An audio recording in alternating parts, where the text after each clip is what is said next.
Tai sveiki visi. Šiandieną mes svečiuose turime Mildą Sabienę. Tai yra moteris, kuria labai žavimės, kurią jau ilgą laiką stebime, sekame ir labai džiaugiamės, kad ji čia pas mus atvyko. Norėčiau trumpai pristatyti Mildą, jeigu dar čia yra tokių, kurie nežino, kas ji tokia yra. Tai Milda yra vidinių, gilių pokyčių ekspertė. Ar gerai, Milda? Taip. Gerai.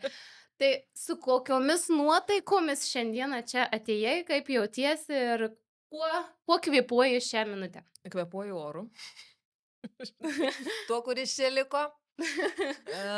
O nuotaikos geros. Nuotaikos labai geros. Atėjau nuotykio patirti. Labai gerai. Labai gerai, labai džiaugiamės. Am, Milda, gal papasakotum vat apie tas pokyčius ar ne, transformacijas žmonių, su kokiom dažniausiai susiduri, trikdžiais, galbūt stabdžiais žmogaus gyvenime, kas trukdo siekti tų pokyčių, transformacijos. Klausimas, kas trukdo, ar ne? Tai Taip. pirmiausia yra nenoras prisimti atsakomybės, tai yra nenoras užaugti. Kitas yra užstrigimas aukos būsenoje, tai yra, kai visi kiti kalti ir sušiko man gyvenimą. Atsiprašau, čia galima tokius žodžius Galima, vartot? galima, mes žinom, Lietuviški, kad kalba neviniodama į vatą, tai žodžiu. Trečias dalykas yra nenoras užaugti ir suaugti, ar ne, tai susijęs su pirmu punktu, kad neprisėma atsakomybės ir tada vėl yra nusiskundimai nuoskaudos ir toks pyktis viduje, toks, žinai, vidinis piktas vaikas gyvena ir laukia, gal kažkas paduos tabletę ir sutvarkys, kaip mama arba tėtis atėjęs. Tai iš esmės trys šitie dalykai. Jeigu žmogus nori to pokyčio ir jisai geba užaugti, supranta, kad jam kažkur naudinga būtų aukos būsenoje, bet galbūt jau laikas išlipti ir lygiai taip pat galbūt laikas subręsti ir prisimti atsakomybę už savo gyvenimą, tada ir prasideda pokyčiai. Kaip tu manai, kuriuo momentu žmogui yra sunkiau? Ar ateiti mokytis konkrečių dalykų, kur bus, tarkim, kompiuteriniai įgūdžiai ir dirbtinis intelektas, ar yra sunkiau lysti į save? Aš manau, kad vienareikšmiškai sunkiau lysti į save. Žinai, kaip yra, tengi tiek skausmo, tengi tiek reikia prisipažinimo savo, ten reikia nustoti meluoti savo. Žinai, kartais net suka. Tai, čia procesas toks rimtas, nes mokymasis įgūdžių, tai toks gaunasi, žinai, nėra tas vektorius į vidų, yra vektorius į išorę, į talentus, nes tu paskui tos savo įgūdžius, talentus kažkur tai pritaikysi išoriniam pasaulyje. Okei, ten, jis siesis ir su vidiniais, bet tai vis tiek bus nukreipta į. Ir, paviršius, ne paviršius, o išorė labiau, taip? O tas vidus, kaip aš jaučiuosi tai darydamas, kas man tinka, nepatinka, kas erzina, neerzina. O būsenos ir jausmai, čia jau prasideda reikalai. O tai kokių tų klientų yra daugiau? Ar tų, kurie ekspromtu nusprendžia, kad man čia dabar ir aš imu ir ateinu pas tave mokytis, ar tų, kurie ilgą laiką brandina tą mintį ir po kažkiek metų pasiryžta? Aš tai žinok neskaičiuoju šito, Mhm. nes tikrai yra daug žmonių tipų, skirtingų tipų ar neskirtingų charakterio tipų. Vieniems reikia paklausyti, išgromuliuoti, susidaryti sąrašus ir taip toliau ir panašiai. Kiti tiesiog jaučia žino, bet, sakykime, neturi finansų. Kiti, iš karto yra, įvyko žinojimas ir aš žinau. Kitiems tai yra, širdis šaukia. Tai yra visiškai skirtingos tiesiog strategijos priėmimo, kaip aš jaučiu, kada aš noriu ir taip einu. Tai mes kiekvienas turim skirtingą, aš turiu savo tą tokį greit ir, aš žinau, aš galiu net neskaityti informacijos, bet jeigu man atrezonavo ir toks būna visiškai toks, aš jau žinau, kad čia man. Ir aš ten einu, paskui, sako, man dažnai vyras sakydavo, tai tu čia ką nepaskaitėjai, nesužinojai, gal čia ten kokie šarlatanai, dar kažkas. Sakau, aš jaučiu, aš jaučiu ir aš jaučiu, aš paskui pasitvarkysiu. Pakeliu, jeigu būsiu prašikus pinigus, būsiu prašikus, ir viskas, ar ne? Man tai, žinai, Milda, kaip mamai, iš karto klausimas iškilo, ką pradžioj atsakydama minėjai, kad suaugę ar ne, laukia, kad kaip vaikui mama paduotų tabletę, ar ne? Tai kas, kiek čia įtakos turi tie tėvai, ar ne? Kaip čia ta vaikystė, nes įtakoja visą tą dalyką, nes aš irgi taip pagalvoju kartais, kad Psichologai, pavyzdžiui, labai dažnai viską nurašo ant vaikystės tėvų ir visų kitų dalykų. Kaip čia, kiek čia to yra? Ar ir tikrai visada jau tie tėvai pridaro klaidas ir vaikai užauga nesavarankiški, nepasitikintys ar dar kažkokie? Žiūrėkit, psichologai yra žmonės, taip? Taip. Nu, tiesiog, tai yra žmonės. Ir kaip žmonės, jie turi kiekvienas savo tikėjimą, savo vertybės, savo va, tą skalę pasaulio pažinimo ir panašiai. Ir, nu, pas kiekvieną psichologą, psichoterapeutą gali būti skirtingas pasaulio suvokimas. Vieni džiaugsis galėdami sakyti, kad tai vaikystės traumos ir tėvai kalti ir tų vargšelį, tu čia dabar atėjai, aš tau padėsiu išsivaduoti, nes tave tėvai sužalojo ir dabar tu nutrauk ryšį su tėvais ir taip toliau ir panašiai. Yra tokia filosofija, yra toks tikėjimas ir pagal tą tikėjimą yra veikimas. Ne? Ok, mano yra netokia filosofija, mano netokios vertybės ir netoks veikimas. Ačiū Aš tikrai tikiu ta laisva žmogaus valia ir pasirinkimu ir netgi nepaisant to, koks mūsų yra amžius, ar mes esam prenataliniam laikotarpį pas mamą pilve, taip, ar mes esam gimę ir dar, nu, nelabai kur prisimenam, sakykim, 3, 6, 4, 8 metų amžiaus, ar bet kokią tai vaikystę iki 7 metų, tai yra mūsų sielos pasirinkimai, mūsų kaip asmenybės pasirinkimai, ką mes pasirenkam.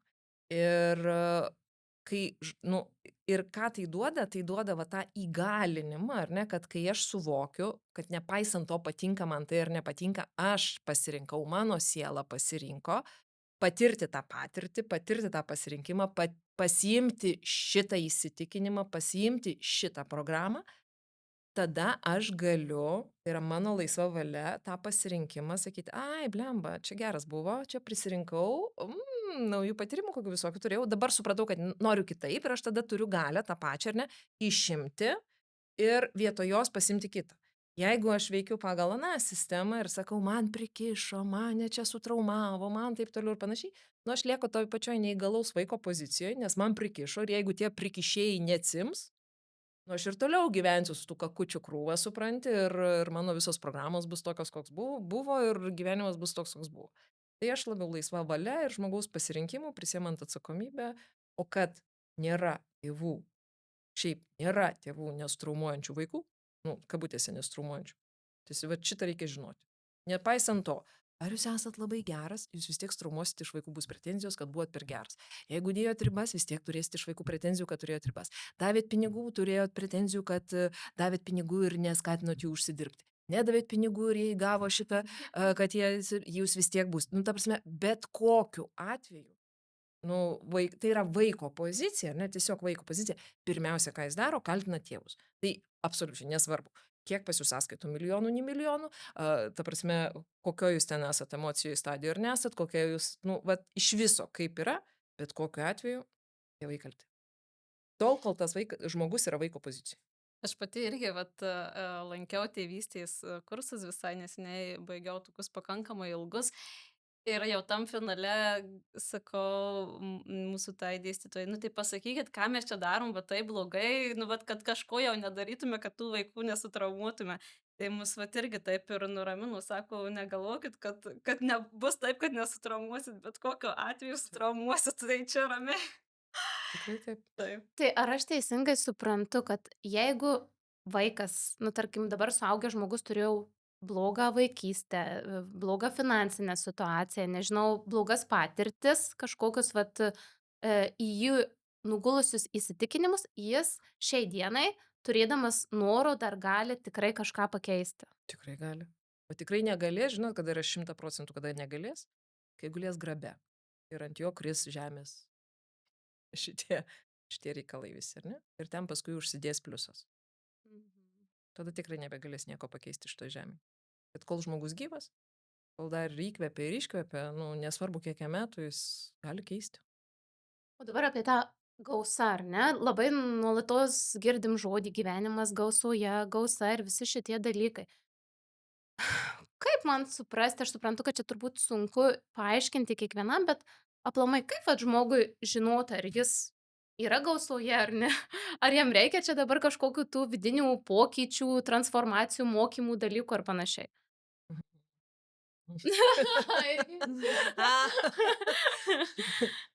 E, Kaip žinoti?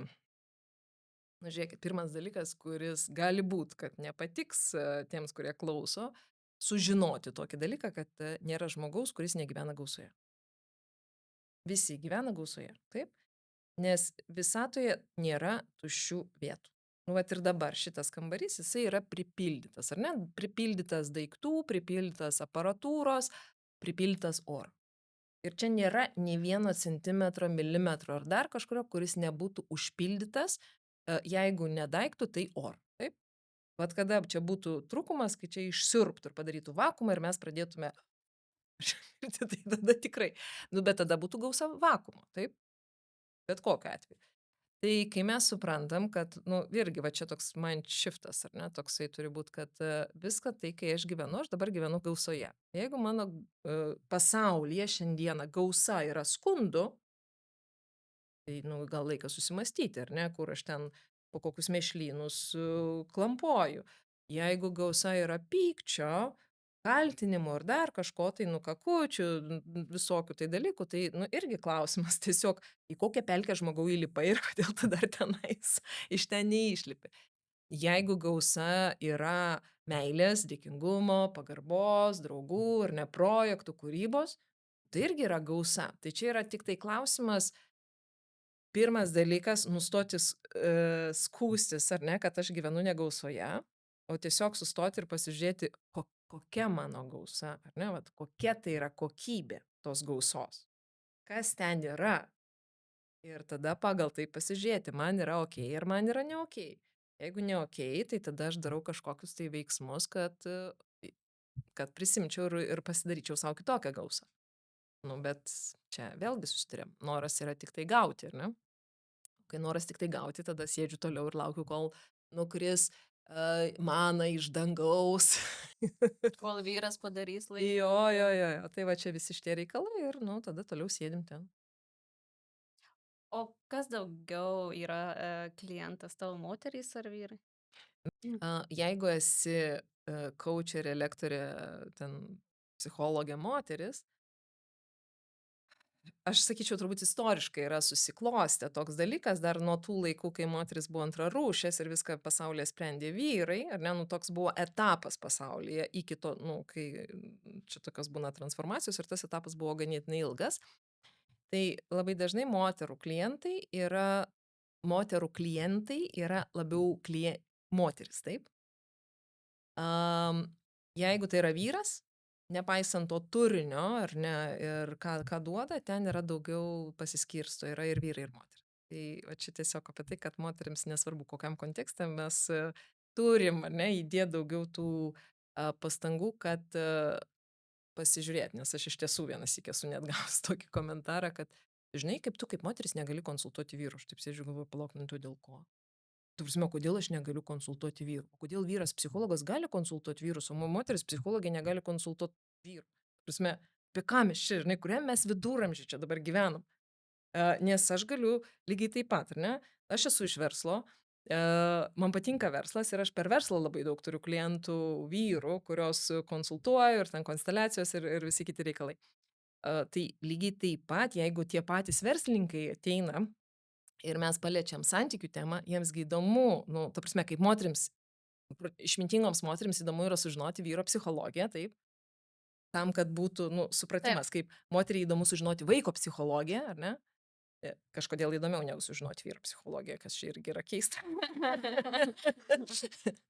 Tai va tas pats yra, aš manau, kad vyrams yra labai įdomu sužinoti moters psichologiją, tam, kad jis suprastų, kur yra tokie netitikimai ir ką jis kaip vyras gali padaryti kitaip. Tai čia tiesiog yra tokie, žinai, kol kas dar rinkos dalykai, etapo, eros dalykai, žinai, tūkstantmečio ir šimtmečio. Milda palietė žodį komentarai ir aš iš tiesų pas save giliai buvau pasislėpus vieną klausimą, kurio norėjau tavęs paklausti. Tai vat yra būtent reakcijos ir požiūris į tuos komentarus ir mes pačios visai neseniai turėjom tokią situaciją susijusią su komentarais.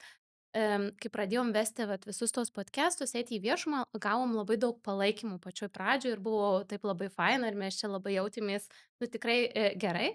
Ir vienu momentu palietėme labai jautrią temą žmonių susijusią su nedarbu, su tingėjimu dirbti ir visais kitais dalykais ir gavome, ir neigiamų komentarų, šia prasme, ką bent jau man tikrai buvo labai sunku priimti ir išgyventi ir tikrai paskutinę atostogų dieną aš, nu, tiesiog negalėjau nutraukti minčių nuo to.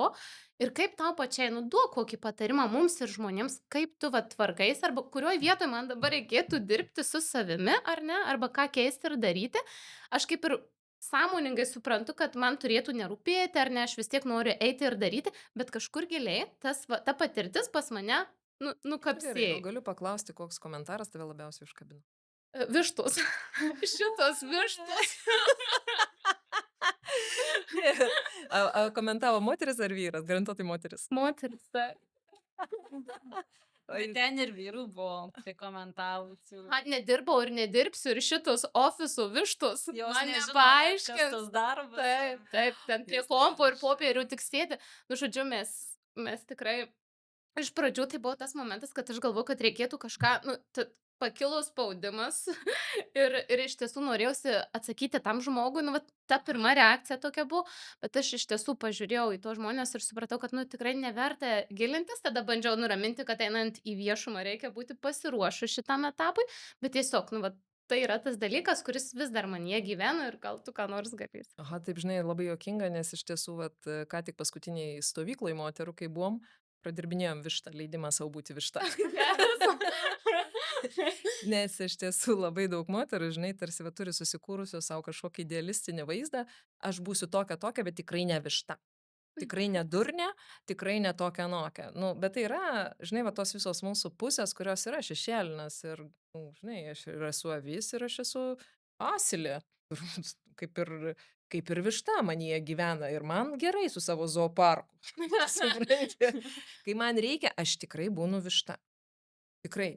Ir netgi specialiai pasirenku būti višta. Bet mes tada tai nesirinkom būti. Bet tai gerai, žiūrėk. O čia koks jūsų, ta prasme, žmogus pamatė tai, ką jūs darote, pavyzdžiui, ir užerzino, žinai, vat pakilo piktis, va šitos tai blemba, sėdi čia sau tauškė niekus, kas čia joms yra ir dar ryškiai už tai pinigus gauna. Supranti? Nu kas čia yra? Vat ateitų, paravėtų, supranti, paravėtų, padarytų kažką, tai dabar padirbtų normaliai. Ne, ryškiai ten vyras kažką apmoka ir panašiai. Gerai, vyras apmoko, ką? Nu, ta prasme, o jums ką? Man tai nieko tokio dar fainiau, taip. Vyras apmoka, galiu daryti tai, jeigu vyras apmoko. O jeigu vyras nemoka, nu, tai yra mano pasirinkimas ir aš per tai moku daryti pinigus. Ne? Super, tai yra mano gebėjimas ir talentas. Nu, jūs moka daryti per kitus pinigus, nes per kažką savo neleidžiat, ar ne? Jums reikia sunkiai, greičiausiai sunkiai, o va šitoms gaunasi lengvai, todėl jos vištos, suprant? Dėl to, kad lengvai yra žmogus višta? Ką žinau. Ar čia darbinė kumelė? Nu, vat kom tu rinktumės būti, jeigu aš tau pasakyčiau? Žiūrėkit, va turi du pasirinkimus. Arba darbinė kumelė, arba višta. Aš tai garantuotai višta. Aš irgi. Ta prasme, ir šitoj vietoj net, kaip sakant, rūkykit darbinę kumelę, aš jau pabuvau savo gyvenime. Žinai, man ten čiek, dabar aš esu vištos etape. Jums nepatinka, turėkit su to, ta prasme, nu, ar čia mano, taip? Kitas dalykas, nu, žmogus, įsivaizduojat, jūs klausė. Ir dar parašė komentarą. Fantastikas žmogus, fantastiškas, ar ne? Ir labai dažnai, nu, heiteriai yra patys geriausi, lojaliausi klientai.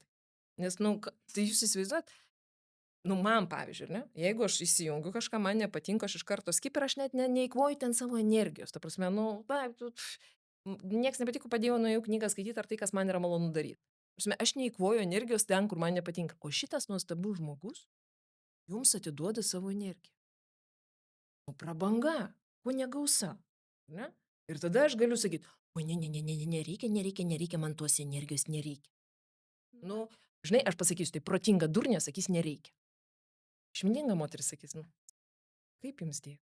Dar ar ne? Žiūrėjot visą, pakėlėt algoritmą, dar parašėt komentarą, dar mane supažindinot su mano višta. Nu, kokie nuostabūs žmonės. Nu, koks nuostabus atsakymas. Nu, Tai kaip dabar, tada reziumuojant, tai čia požiūrių tiesiog klausimas? visiškai, ar tu priėmi savo vidinę vištą ar ne? Aš tai priėmu. Aš ir savo šitą kalakutą priėmu. Net jei toj akimirkoj tu neplanavai būti višta, bet jeigu kažkam vat esi, tai Tai tu įsivaizduok, nu apie ką višta, apie ką tau ta višta? Apie lengvumą, apie atsipalaidavimą. man tai nu, apie proto trūkumą. Kokį proto trūkumą? Nu kur tu matei durną vištą? Nu nėra durnų vištų. Nėra?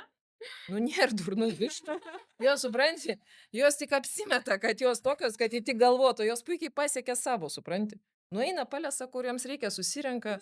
Nu, tai žiūrėk, prie jų kiaušinio eiliai žmonės stovi. Nu, apie tai, kad kitiems atrodo, kad, vat, nu, kaip asocijuojas, ar ne, vat, jeigu višta, tai tipo nerimta. Nu, gerai, bet jeigu aš galiu rimtus dalykus padaryti nerimtai ir lengvai, tai yra mano pliusas. Man nereikia būti streso būsenai. Žinau, man tai su šito viskas gerai. Šiaip ir avys yra labai protingi gyvūnai. Vienu žodžiu, viskas čia irgi tame gerai, ar ne?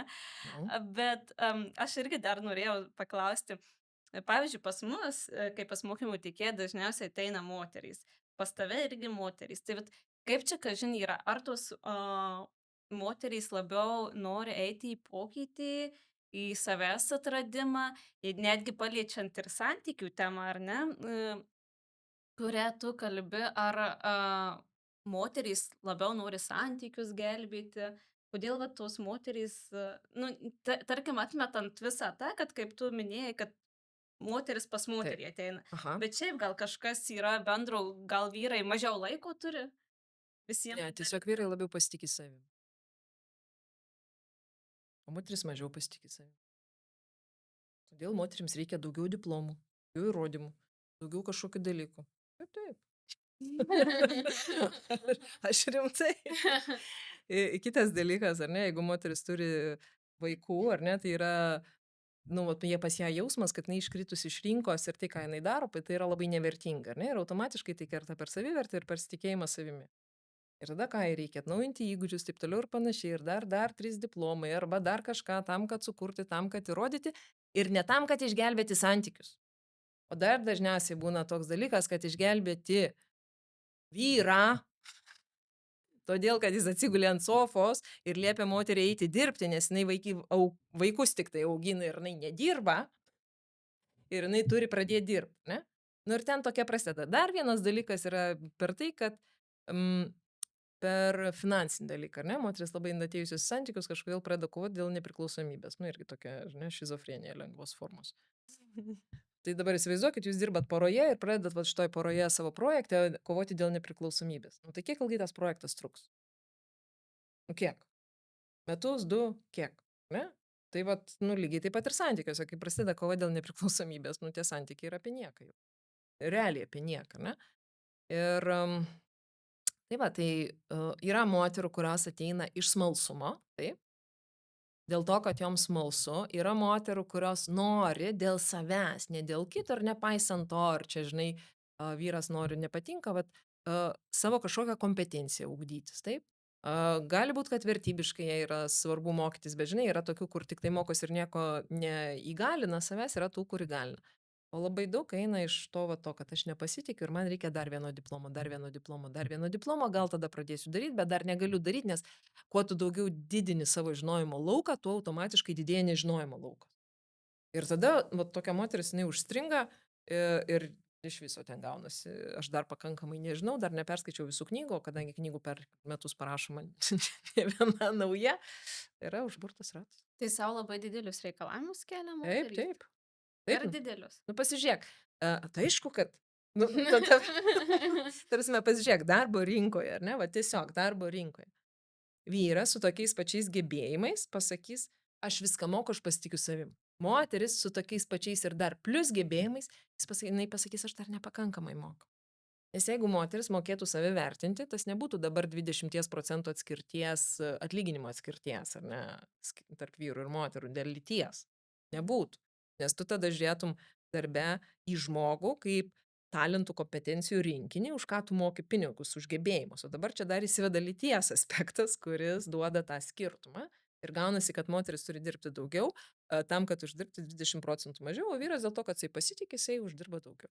Nu, O tai ką daryti, Milda, vat šitoje vietoje, kokie tavo patarimai būtų dėl tos pakankama, ar ne? Ką, nu, vat, kokie tipsai irgi galėtų būti, kad moteris jaustųsi bent kažkiek pakankama arba pakankamesnį? ką daryti? Vat priimti savyje akiplėšą,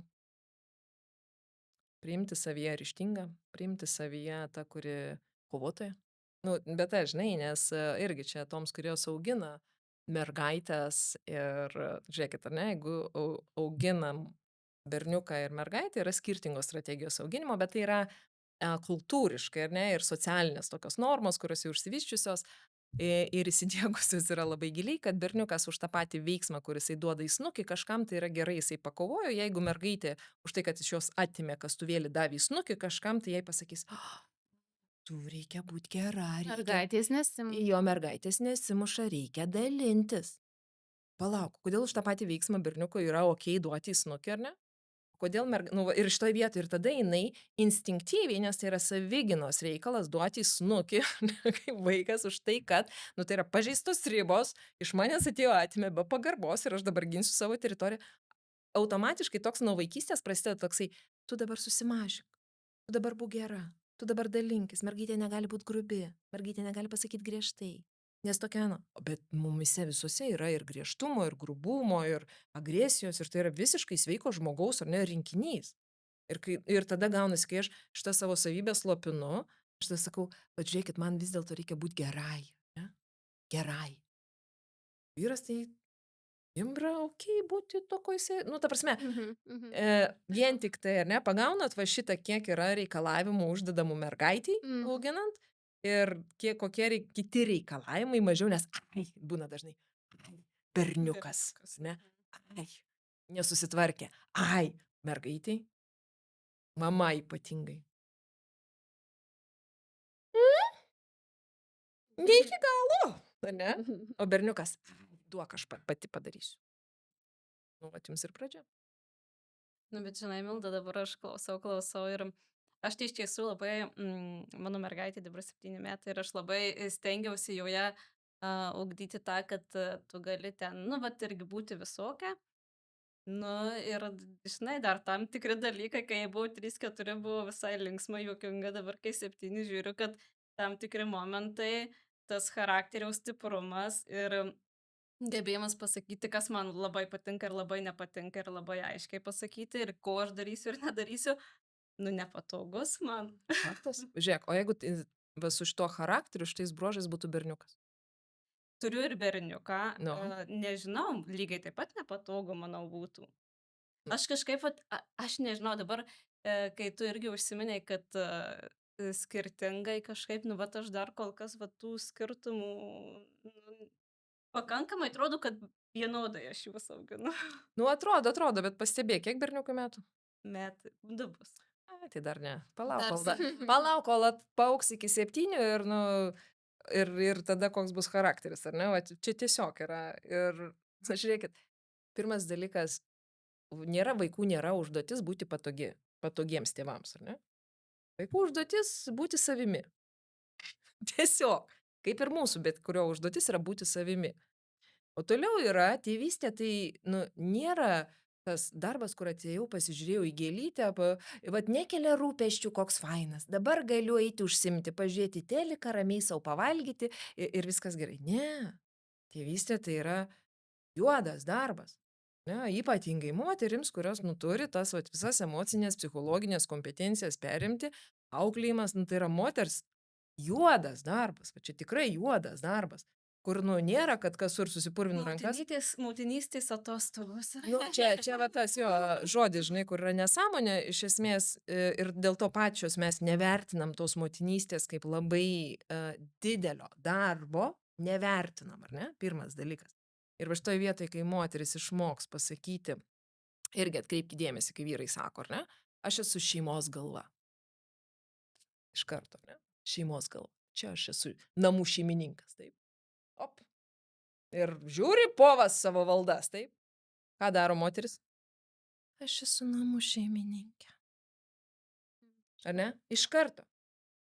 Tai vat, nu, vien tik tai, ar ne, va čia apie tą pasitikėjimą. Aš esu namų šeimininkas, tai kai moteris išmoks sakyti, aš esu namų šeimininkė ir aš vien tik dėl to esu labai verta. Nes aš čia va visą šitą ūkį administruoju, aš jam direktoriauju, aš čia visą veiklą kuruoju.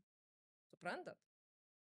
Ir, nu, va čia yra esmė, tai čia, nu, nuo mūsų priklauso, kaip aš, ar aš namų, žinai, ar aš dabar turiu tam, kad gerai jaustis, aš turiu gauti būtinai kažkokį, kad aš kažkur įdarbintų. Nu, čia, ne, pradžia irgi prasideda. Tai grįžtant palaukos buvo klausimas, pamiršau, atsiprašau. Neklausimas, čia mes diskutavom Čia- apie tuos vaikus ir visus jų dalykėlius, tai manau, kad Aha. mes tai ir Gerai. išgvildėm. Aš turiu klausimą, kurį, manau, norėtų užduoti dauguma mano aplinkoje esančių draugių.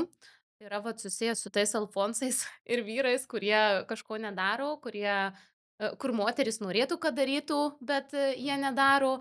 Ir iš tiesų aš ir pati vat ir su projektais esu susidūrusi, tai vat labai skiriasi žmonės, jų asmenybės ir visi kiti dalykai. Ir kaip tu manai, ar įmanoma kažkaip tą vyrą dar pakeisti, įgalinti, kad jis kažką darytų, ar jeigu jis toks jau yra, tai jis kitoks nebus ir jis nieko ir nebedarys? Žiūrėkit, jūs galite iš asilo padaryti mustangą. Nu, turbūt ne. Tai jeigu jūs norit mustango, tai ir nusipirkit mus, nu, pasirinkit mustango, nesėskit ant asilo. Nu, čia Bijau, tiesiog. kad šitas atsakymas nepatiks. Bet žinai, Milda, kai jaunystėje tie asilai ir mustangai vienaip atrodo po 10 metų kitaip. Žinai, va čia irgi gamta su moterim krečia labai įdomius pokštus. Kokius? Nu, todėl, kad mums yra duotos kelios fazės, kurios nėra duotos vyrams, ar ne? Ir pas vyrus vien tik hormonų veikimo schema, jinai yra tolygi. Nu, jie turi savo tą vidurio amžiaus krizę, androgenezę, ten, žinai, viskas yra ok. Moterims yra kitaip šiek tiek ir tam, kad vystytųsi va šita mūsų, kaip čia sakyti, nes rūšis žmonių, ar ne, vat, rūšis, kad būtų testinė, gimimas ir panašiai. Tai ką daro gamta? Moterims, joms užniaukia va tas įsimylėjimo laikotarpis, nu, kai prasideda hormonų audros, prasideda seksualiniai dalykai, nu, ten užsimeta tokia rožinė akinė, nu, toks rožinis. Ir tada, žinai, dar prisiskaitę pasakų ilgai ir laimingai, tada savo vizijas, fantaziją susikūrė ir galvoja, va dabar bus ilgai ir laimingai. Gerai. Tai yra labai gera fazė tam, kad, nes jeigu šitos fazės nebūtų, greičiausiai nebūtų vaikų. Tiesiog. Nes pas moteris įsijungtų, Protas. nu, va tas kitas dalykas, kuris įsijungia, kai prasideda menopauzės laikotarpis, ar ne? Tai yra premenopauzė, menopauzė, pomenopauzė, ar ne? Tai yra tas laikotarpis, kai vyksta labai stiprus moters vidinė transformacija. Vyrai jos tikrai neturi transformacijos ir net nesupranta, kas tai yra, bet tai yra, žinai, nu be galo daug moteriams, apie tai dabar, dėkui Dievui, pradedama yra kalbėti. Bet gamta tada, ar nesako, gerai, dabar mes tave ruošiame tam etapui, kai tu nebebūsi vaisinga, ar ne? Bet tai nereiškia, kad tu išeini iš rinkos, tiesiog man reikia kaip gamtai tave išsaugoti kitam tikslui. Todėl aš dabar nuimu tavo vaisingumą, ar ne? Ir to vaisingumo nuėmimo metu keičiasi hormoninės sistemos. Tada moterims nueina šydas ir jos pradeda kalbėti tai, ką jos mato. Jos nebepinioja į vatą, ne? Jos sako, kai man nepatinka, man nepatinka. Jeigu jos nori pasiųsti, jos pasiunčia. Jos supranti, kaip jaučiasi, taip jaučiasi. Jos pradeda nebesiaukoti, o mylėti save. Jos tampa nebepatogios. Suprantat? Tada vyrai sako, oi, klimaksinė. Paprasme, klimaksinė. Žinai, sunku, kai iš tos patogios, kuri visiems aukojosi, tampa į tokią, žinai, nepatogią raganą, blin. Tokia, supranti, baba jaga. Kas čia pasidarė, ar ne? Bet tai Seniau yra- taip nebuvo. Bet tai yra tas laikotarpis iš tiesų, kai moteriams, nu, dėl hormonų pokyčių viduje, o tie visi šydai nukrenta, nes tada jis sako, stop, šitie santykiai, nu, man taip nebetinka, noriu kitaip, ar ne? Ir tada va, tas yra trečias etapas, nes vėlgi menopauzinis tas visas laikotarpis, jis gali trukti, žinai, turbūt nuo 5 iki 15 metų, gal 20, nu, kiekvienai skirtingai, tai yra tada ateina tas kitas etapas, nu, vat, kai moteris išeina iš šito etapo, ar ne? Pirmiausia, tai, nes va, tas menopauzinis laikotarpis yra toks stiprus, nes ten vyksta labai didelė pažintis su savim kitokia, nepatogia, egoistiška, pagaliau mylinčia save, taip, pagaliau nebesiaukojančia, pagaliau sakančia, stop, dabar gyvenimas man prasideda, ne? Dabar aš žinau, ko aš noriu, žinau dabar aš kokia mano kokybė, mane šią bižuteriją nepapirksit ar dar kažko. Jeigu norit, nu, imat normaliai, taip? Ir tas laikotarpis vyksta to susitaikymo su savimi, nes prieš tai jinai darė labai didelį darbą, ar ne, per save, turėjo būti tokiame pasiaukojime, kad per savo kūną ten visas tas transformacijas vėl atvestų į pasaulį gyvybės. Ir tada, kai jinai išeina iš menopauzinės laikotarpės, jinai išeina, nu, jau, ar ne, va tą visai kitą laikotarpį, kur jau jinai patyrusi tą rūką, patyrusi susitikimą su savimi, ji dabar, pat iš tos išminties, perduoda pasauliui su meilė ir taika savo išmintį. Gamta ją išsaugo, ar ne, nuimdama vaisingumą, todėl kad moteris yra labai reikalinga pasauliui, nes per moterį persiduoda kalba, kultūra, vertybės, šeima, nu, ta prasme, vat visas tas pasaulis, kuris yra. Ir, nu, nes vyrai tai gali sperma, jų tai gali visą laiką dar būti gyva, ar ne, jie toliau vaisina, ką gali apvaisinti. O moteris tiesiog užduotis kita ir, nu, vėlgi tos 3 fazės, jos yra labai svarbios. Aš klausau tavęs ir aš galvoju, kaip čia vyrai sako, tų moterų nesuprasi, tai iš tiesų mes čia tų fazių ar ne ir visų dalykėlių turim tiek daug skirtingose etapuose, kad Taip. eina sau. Bet aš tai va dabar taip pagalvojau, bet apie ką irgi labai plačiai kalbama ir visuomeniai kaip problema apibrėžiama, kad daug moterų dabar ir nenori iš vis turėti vaikų, tai kame čia dalykas, jau jos iš karto tokios Į išmintį eina. protingos. Ne, nu čia žiūrėkit, čia ne apie išmintingumą ir protingumą, nu tiesiog, šiaip tai moters paskirtis nėra vien tik tai turėti vaikų, taip? Ne Taip. visoms moteriams pirmas dalykas tai duota, visais amžiais ir laikais tai buvo ne visoms duota, vienoms buvo duoti vieni dalykai kurti ir visa kita. Tai moters užduotis nėra vaikai, jeigu jinai yra palaiminta per save atlydėti vaikus, tai yra viena maža atšaka. Bet jeigu moteris ten užstringa, tada yra problema. Jeigu, nu, vat, moteris, žinai, kaip yra, iš tiesų, labai daug moterų, jeigu pasakytų sąžiningai savo, ar ne, greičiausiai pasakytų, kad, žinai, aš iš tiesų net nenorėjau turėti vaikų. Nes tą pripažinti visuomenį ir pasakyti, kad aš nenoriu vaikų, nu, yra reikalų, ne, nes būsiu tuoj pat nulinčiuota. Taip? Ir dabar tiesiog atsiranda karta, kuris sako, žinai, vat, aš galiu tiesiai pasakyti, aš nenoriu. Tai vat ar tos moterys drąsesnės tampa, ar kame čia tada Nu, tiesiog, žinai, laisvesnės tampa, kad pasakyti, bet tai nereiškia, kad jos neįsivelia į santykius toksiškus.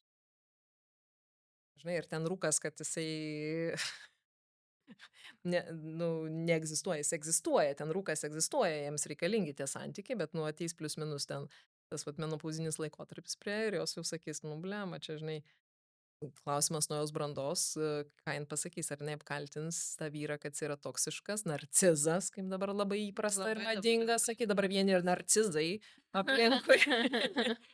Ar jinai prisims atsakomybę ir tiesiog supras, kaip jinai tokį vyrą pasirinko pati, ar ne? Ant ko atsisėdo, galvojo, kad mustangas, žinai, atsisėdo ant asilo, žinai, o paskui piktinasi, nu, tai kas kur atsisėdo, žinai, klausimas.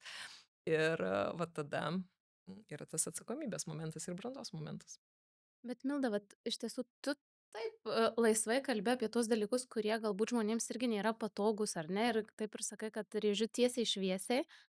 Um, Ilgai teko tau pačiai ties tuo keliauti, eiti, ar iš karto tau buvo lengva nematyti tų neigiamų komentarų ir, nu, vat, ar čia yra iš tavo charakterio atėję, kaip čia pas tave yra su tuo reikalu? Pas mane tai yra iš charakterio nuo pat mažens, aš iš tiesų turėdavau daug reikalų už savo liežuvį. Už savo pasakymą, bet aš per tai labai gerai suprantu, kad aš tikrai nesu diplomatė.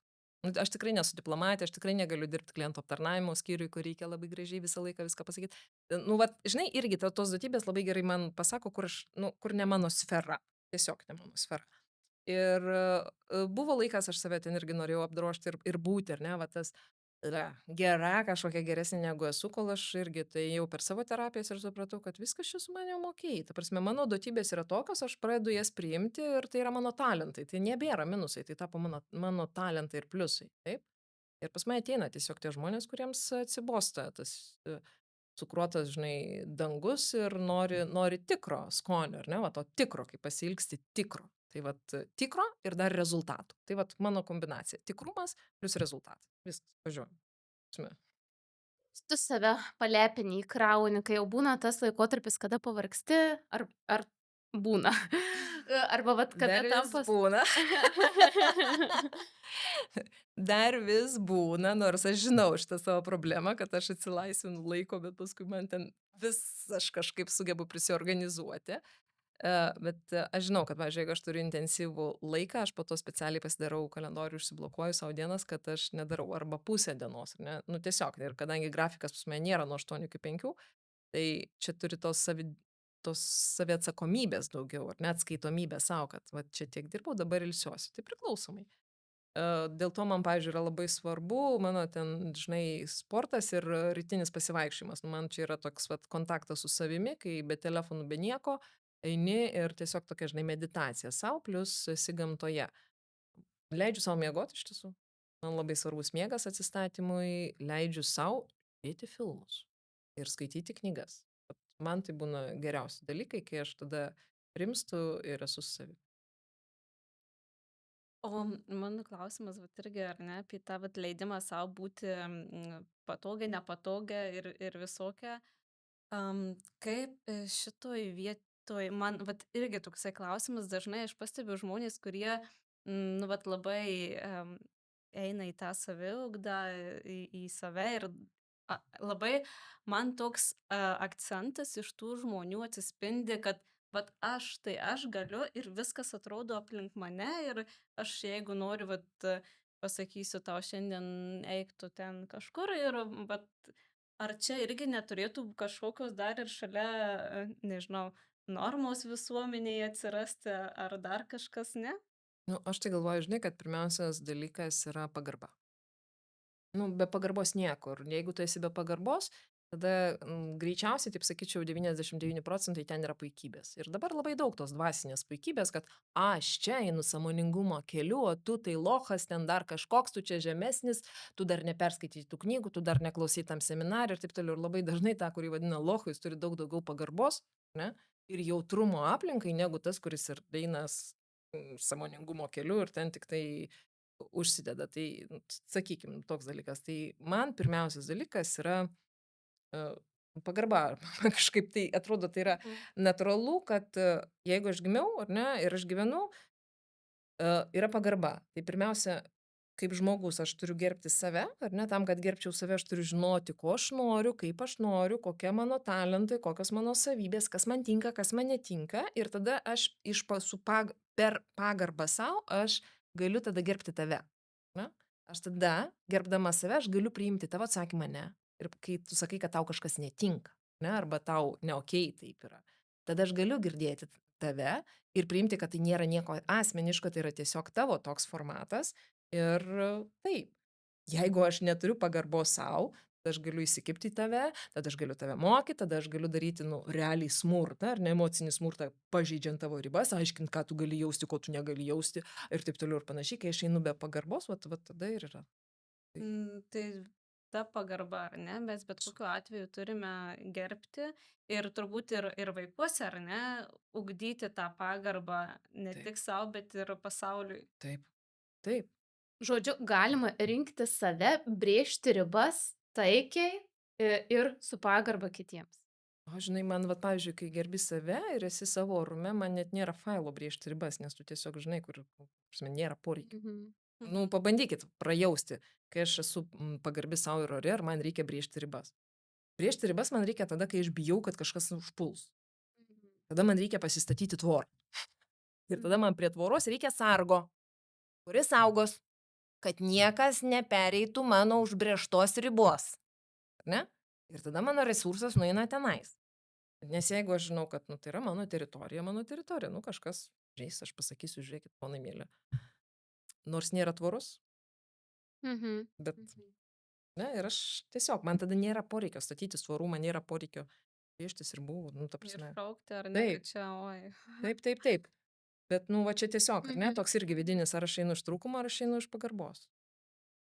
Nu ir paskutinis tada klausimėlis, Milda, peržiūrėjau tavo mokymus, kokių mokymų siūlai dabar, kad tikrai turi daug naujienų, įvairių tokiom įdomiais pavadinimais, gal taip pasakyčiau, ir perskaičius vieną, kilo noras paklausti klausimų. Ten pavadinimas buvo turbūt kaip būti moteriška moterimi, o ne mama. Nu, kažkas Mhm. panašaus.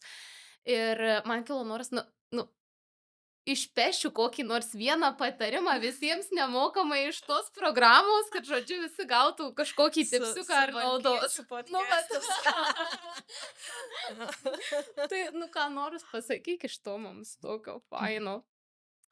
Iš tiesų tai kilo šitie mokymai, ar ne, tas webinaras, dėl to, kad moteris labai dažnai krenta į mamos rolę santykė su vyru ir pradeda jį auklėti. Ne? O tada pyksta, kad vyras neprisėma atsakomybę. Partnerystė, jeigu žiūrim vyro ir moters partnerystė, tai yra dviejų lygiaverčių žmonių sąjunga, kai aš, nu, ta prasme, žinai, vat, in ir jan ženkliukas, taip? Bet tai yra du lygiaverčiai, nepaisant, kas baltas, nes vyriška energija ten balta, moteriška juoda, ar ne? Nei vienas nėra nei geresnis, nei blogesnis, abu lygiaverčiai ir tada jie sudaro va šitą ženkliuką. Ką daro moteris? Nu, labai dažnai iš baimės pradeda kontroliuoti, ne? Ir pradeda durninti, ir pradeda vadinti zuikelį, katinėlį, tėtukai. Ir tada, nu, ta prasme, jūs man pasakykit, aš nežinau, aš dar, žinokit, brandaus vyro, nu, ta prasme, man tikrai labai įdomu klausti vyrų, su jais kalbėti ir tyrinėti ir galvoti, nu, ar aš čia durnė kažkokia, ar aš nes taip suprantu, ar čia, nu, vis dėlto, aš dar tikrai neradau nei vieno vyro, kuriam būtų smagu būti katinėliu ar zuikučiu. Ar Joneliu, ar Mindaugėliu. Ne? Nu, žinokit, tikrai nesutikau.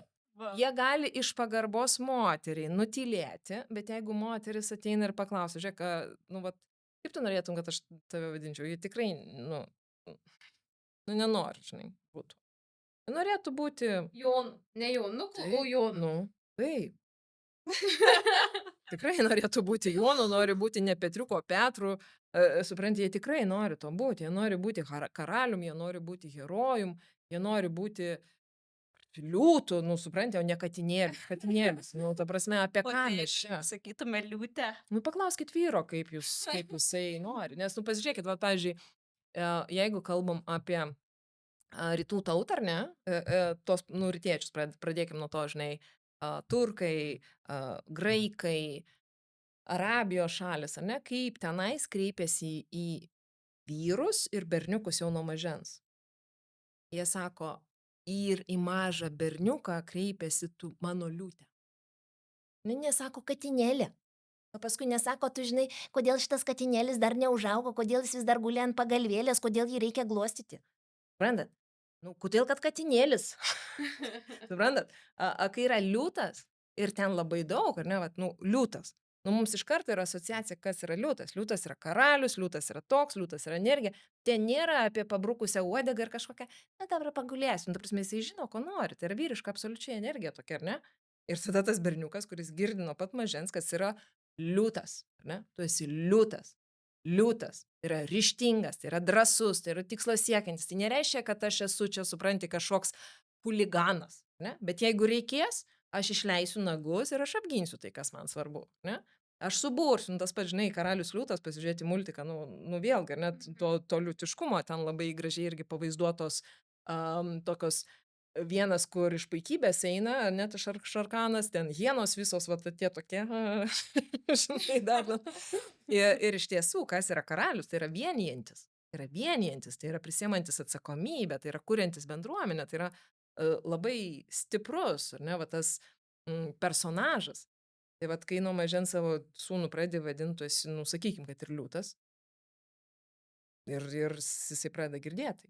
O ten katinėlis saulytė, debesėlis užėjo, žinot, dabar debesėlis. Tai, žodžiu, leiskime savo vyrams būti liūtais Taip. ir turėkime liūtus. Ir pasiklauskim, kuo jie čia norėtų būti ir kaip juos čia Padėt. vadinti, ar ne? Aha. Na, labai įdomus iš tiesų pokalbis, labai geri, faini pasidalinimai. Aš tai dar čia praleisčiau visą dieną turbūt kartu. Labai įdomių dalykų, pastebėjimų, minčių. Ačiū labai, Milda. Nebejoju, kad kažką palietei, kažką įkvėpei, kažką gal ir įskaudinai, bet manau, kad to irgi reikia, ar ne, kartais paliesti tam tikras vietas. Tai mes labai tau dėkingos, kad atėjai ir pasidalinai. Dėkui, kad pakvietėt, iš tiesų smagus pokalbis. Dėkui labai. Ačiū labai. Ačiū. Ačiū ir iki. Iki. Iki.